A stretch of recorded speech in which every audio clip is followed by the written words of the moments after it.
কোন খাদ্যের কি অভাব জানবো এবার তাদের স্বভাব।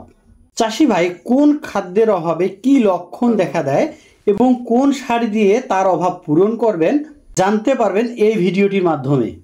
আজকের এই ভিডিওটি প্রত্যেকটা চাষি ভাইদের জন্য অত্যন্ত গুরুত্বপূর্ণ, তাই ভিডিওটিকে না কেটে সম্পূর্ণ ভিডিওটি দেখার বিনীত অনুরোধ রইল।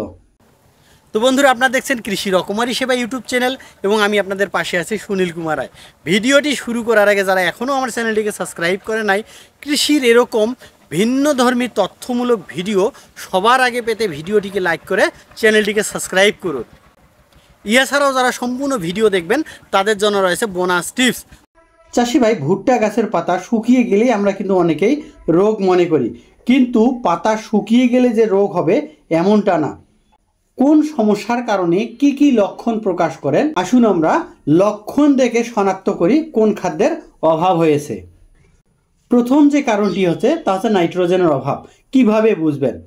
প্রথমে গাছের পাতা হালকা সবুজ এবং পরে হলদে হয়ে যাবে, গাছের বৃদ্ধি তুলনামূলক অনেক কমে যাবে, সমস্ত ক্ষেতের উপরের পাতা হলদে হয়ে যাবে এবং অধিক আক্রমণে নিচের পুরাতন পাতার উপর থেকে শুরু করে, অর্থাৎ পাতার অগ্রভাগ থেকে শুরু করে মাঝখানে শিরা বরাবর হলুদ লালচে দাগটা গোড়ার দিকে ঠিক ধীরে ধীরে এভাবে আগাতে থাকবে। গাছ অকালে অর্থাৎ সময়ের আগে মুরব্বি তথা বয়স্ক হয়ে যাবে। সুস্থ গাছ অপেক্ষা ফলন অনেকটা কমে যাবে। কি কি কারণে নাইট্রোজেনের অভাব দেখা দিতে পারে? জমিতে প্রয়োজনের তুলনায় অতিরিক্ত পরিমাণ রস কম হলে কিংবা রসের পরিমাণ যদি বেশি হয় সেক্ষেত্রেও নাইট্রোজেনের অভাব হতে পারে। মাটিতে পিএইচ মান অর্থাৎ অম্লত্বের পরিমাণ যদি বেড়ে যায় সেক্ষেত্রে গাছে খাদ্যের অভাবজনিত লক্ষণ চোখে পড়ে। প্রয়োজনের তুলনায় ইউরিয়া কম ব্যবহার করলে কিংবা ধাপে ধাপে যদি আপনি ইউরিয়া ব্যবহার না করেন সেক্ষেত্রে এই সমস্যাটা হতে পারে। এর প্রধান যে কারণটি হচ্ছে ইউরিয়ার মধ্যে যে মেইন উপাদান রয়েছে তা হচ্ছে নাইট্রোজেন। নাইট্রোজেন মূলত হচ্ছে গ্যাস, এই কারণে এই গ্যাসটাকে মাটি দীর্ঘদিন ধরে ধরে রাখতে পারে না। ফলে আপনি যদি ব্যবহারও করেন সেক্ষেত্রে এটা নষ্ট হতে পারে। এই কারণে আপনাদেরকে ধাপে ধাপে পর্যায়ক্রমে গাছের অবস্থা অনুপাতে কিন্তু ইউরিয়া ব্যবহার করতে হবে। চাষি ভাই, নাইট্রোজেনের অভাব হলে কিভাবে আপনি নাইট্রোজেনের অভাব পূরণ করবেন? প্রথম যে কাজটি হচ্ছে সেটা হচ্ছে ইউরিয়া কিংবা ডিএপি সার ব্যবহার করে নাইট্রোজেনের ঘাটতি পূরণ করতে পারেন এবং এই ইউরিয়াটাকে একবারে না দিয়ে যতবার পানি দিবেন ধাপে ধাপে গাছের অবস্থা অনুযায়ী পরিমাণ বাড়া কমা করবেন। মাটিতে সঠিক পরিমাণে আর্দ্রতা রাখা, কম হলে সেচ দেবেন এবং বেশি হলে বের করে দেবেন। মাটির পিএইচ মান ঠিক রাখার জন্য প্রতি 3 বছর অন্তর অন্তর ফসল লাগানোর 12 থেকে 15 দিন আগে অবশ্যই জমিতে আপনারা ডলসুন ব্যবহার করবেন। জমির পিএইচ ভেদে প্রতি শতকে 3 থেকে 5 কেজি হারে জমিতে পর্যাপ্ত পরিমাণ আদর্শ জৈব সার ব্যবহার করুন। আদর্শ জৈব সার কি, এই রিলেটেড আমার অলরেডি একটা ভিডিও দেওয়া আছে। আপনারা আমন ধান কিংবা বোরো ধান তোলার আগেই জমিতে লেগুমিনেসি ফ্যামিলির উদ্ভিদ তথা যে কোনো প্রকারের ডাল হতে পারে কিংবা আপনারা ধনচার বীজ ছিটিয়ে দিতে পারেন অথবা সরিষার বীজ ছিটিয়ে দিতে পারেন। এতে একদিকে মাটিতে জৈব সারের সংযোজন করবে অর্থাৎ জৈব সার যুক্ত করবে, আবার অন্যদিকে নাইট্রোজেনের ঘাটতি কিন্তু অনেকটাই পূরণ করবে। চাষি ভাই, এই বিষয়টির উপরে কিন্তু আমার অলরেডি কয়েকটা ভিডিও আপলোড করা আছে। বর্তমানে আপনারা যে সমস্যাটা দেখতে পাচ্ছেন সেটা হচ্ছে ক্যালসিয়ামের অভাব। কিভাবে বুঝবেন এটা আসলে ক্যালসিয়ামের অভাব, আসুন জেনে নেই। চাষি ভাই, ভুট্টা গাছের মাইজ পাতা গোল হয়ে ধনুকের মতো বাঁকা হয়ে যাবে এবং দক্ষিণ দিকে হেলে যাবে। আপনার পাতাটাকে ঠিক এভাবে চাপ দিয়ে দেখবেন যে পাতাটা টাইট বা শক্ত হয়ে যাবে এবং মচমচে হয়ে যাবে।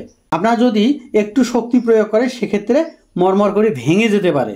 পাতার গোড়ার দিকে একটু ভালো করে দেখবেন ট্যাপ ট্যাপ ভাব আছে। পেঁচিয়ে থাকার কারণে গাছের বৃদ্ধি অনেকটাই থেমে থাকে। এর ফলে সুস্থ গাছের তুলনায় গাছ অনেকটাই দুর্বল হয় তথা আকারে অনেকটা ছোট হয়, অর্থাৎ ফলন কিন্তু কমে যায়। ক্যালসিয়ামের অভাব কেন হয়? জমিতে যদি জিপসাম আমরা ব্যবহার না করি কিংবা চুন ব্যবহার না করি সেক্ষেত্রে এই সমস্যাটা হতে পারে। মাটির পিএইচ মান অর্থাৎ মাটিতে যদি অম্লত্বের পরিমাণ বেড়ে যায় সেক্ষেত্রে যে কোনো সারই কিন্তু কম কাজ করে। এখন জানি সঠিক সমাধান। চাষি ভাই, জমি তৈরির কমপক্ষে 12 থেকে 15 দিন আগে আপনারা প্রতি শতকের জন্য 3 থেকে 5 কেজি হারে চুন ব্যবহার করতে পারেন। কিংবা জমি তৈরির আগে হাড়ের গুঁড়া অথবা পাথরের গুঁড়া আপনারা ব্যবহার করতে পারেন, কিংবা ঝিনুকের গুঁড়াও আপনারা ব্যবহার করতে পারেন। এর ফলে দীর্ঘদিন ধরে আপনার গাছ ক্যালসিয়াম এবং ফসফরাস গ্রহণ করতে পারবে। কিংবা আপনারা দাঁড়ানো ফসলে ব্যবহার করতে পারেন প্রতি একরে 30 কেজি ভালো কোয়ালিটির জিপসাম। চাষি ভাই, আসল এবং নকল সার কিভাবে চিনবেন এবং নকল সারের ক্ষতিকারক দিকগুলো কি কি, এছাড়া কোন খাদ্যের অভাবে কি কি লক্ষণ আমাদের জমিতে দেখা যায়, আপনারা জানতে অবশ্যই কমেন্ট করুন। আপনাদের আগ্রহের উপর ভিত্তি করে আমি পরবর্তী ভিডিও নিয়ে আসব। বোনাস টিপস হাতে পাওয়ার আগে যারা এখনও আমার চ্যানেলটিকে সাবস্ক্রাইব করে নাই, কৃষির এরকম তথ্যমূলক ভিডিও সবার আগে পেতে ভিডিওটিকে লাইক করে চ্যানেলটিকে সাবস্ক্রাইব করুন। এই ভিডিওটি কেমন লেগেছে কিংবা কৃষির কোন বিষয়ের উপর আপনি ভিডিও দেখা পছন্দ করেন অবশ্যই কিন্তু কমেন্টে জানাবেন।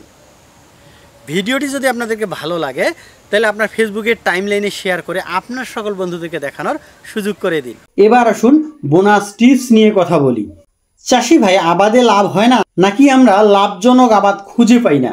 আসলে আমাদের মেইন যে সমস্যাটা আছে, আমরা কৃষি করি, কৃষির রুলস মানি না। আজকের একটা সূত্র যদি আপনি মানেন তাহলে আজকের পর থেকে আপনার আর আবাদের মধ্যে লস হওয়ার সম্ভাবনা একেবারেই থাকবে না।